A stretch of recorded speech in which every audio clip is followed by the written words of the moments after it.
Syria से अमेरिकी फौज को निकालने के बाद अमेरिका के जर्नैल और अमेरिका के सदर डोनाल्ड ट्रंप के दरमियान टसल बन चुकी है, जो कि अल्टीमेटली बगावत की तरफ भी जा सकती है। आपको ये आगाह करते चलें कि अमेरिकी जर्नैल नहीं चाहते थे कि डोनाल्ड ट्रंप और उनकी एडमिनिस्ट्रेशन सीरिया से अमेरिकी फौज को वापस बुलाए। एक रिपोर्ट के मुताबिक अमेरिकी फौज ने डोनाल्ड ट्रंप की पॉलिसीज पर नाराजगी जताई है। अमेरिकी जर्नैल का ये कहना था कि डोनाल्ड ट्रंप का ये कदम कुर्दों के लिए अच्छा नहीं और ये कदम कुर्दों के लिए नाइंसाफी के बराबर होगा। अमेरिकी जर्नैल का कहना था कि फौज के इनखला से सीरिया के अंदर दोबारा दहशतगर्दी हो रही है, दाइश दोबारा अपने ठिकाने एक्टिवेट भी कर रहा है। अमेरिकी जर्नैल का ये कहना था कि दुनिया जानती है कुर्दों ने किस तरह दाइश की साथ लड़ाई के अंदर अमेरिकी फौज की किस तरह मदद की। आगाह करते चलें कि जहां एक तरफ अमेरिका की फौज ट्रंप की पॉलिसी से नाला है, वहीं पिछले हफ्ते अमेरिकी फौज ने सीरिया से अपनी तमाम की तमाम फौज बुलाने का ऐलान किया। तभी से तुर्की ने सीरिया के अंदर ऑपरेशन दोबारा शुरू कर दिया, जिसके नतीजे में बड़ी तादाद में कुर्दों को नुकसान हुआ।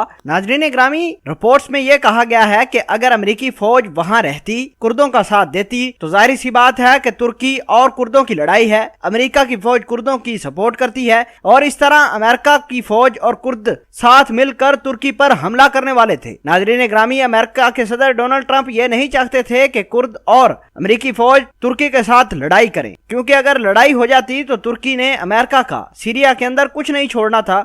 जिस तरह वो कुर्दों के खिलाफ बड़ी जंग कर रहा है, इसी तरह अमेरिकी फौज के साथ भी उसने लड़ाई करनी थी। जहां एक तरफ अमेरिकी सदर डोनाल्ड ट्रंप को तनकीद का निशाना बनाया जा रहा है, वहीं व्हाइट हाउस का भी बयान सामने आया है। उसने कहा कि अगर अमेरिकी फौज कुर्दों की मदद करती तो तुर्की और अमेरिका के दरमियान जंग हो जाती और ये जंग इंतहाई भयानक होने वाली थी। व्हाइट हाउस के स्पोक्स पर्सन का मजीद कहना था कि इसी वजह से सीरिया से अमेरिकी फौज को जल्द अज जल्द बुलाकर अमेरिका ने बहुत अच्छा किया है। साथ ही कुछ दिन पहले अमेरिकी सदर डोनाल्ड ट्रंप ने सख्त तरीन लहजे में तैयब एर्दोगान को कुर्द के खिलाफ कार्रवाई करने से रोका था, लेकिन तैयब एर्दोगान ने यह कहा कि दुनिया का कोई प्रेशर वो बर्दाश्त नहीं करेंगे और कुर्दों को खत्म करके ही छोड़ेंगे। आपको ये बताते चलें कि एटॉमिक वेपन्स का भी मसला है और अमेरिका ने कुछ एटॉमिक वेपन्स तुर्की के पास भी रखवाए थे कोल्ड वार के अंदर, जब अमेरिका और रशिया के दरमियान लड़ाई जारी थी। और अमेरिका को यह खदशा है कि कहीं तैयब एर्दोगान और उसकी डिफेंस फोर्सेस इन्हीं बमों का इस्तेमाल सीरिया के ऊपर न कर दें। बहरहाल तुर्की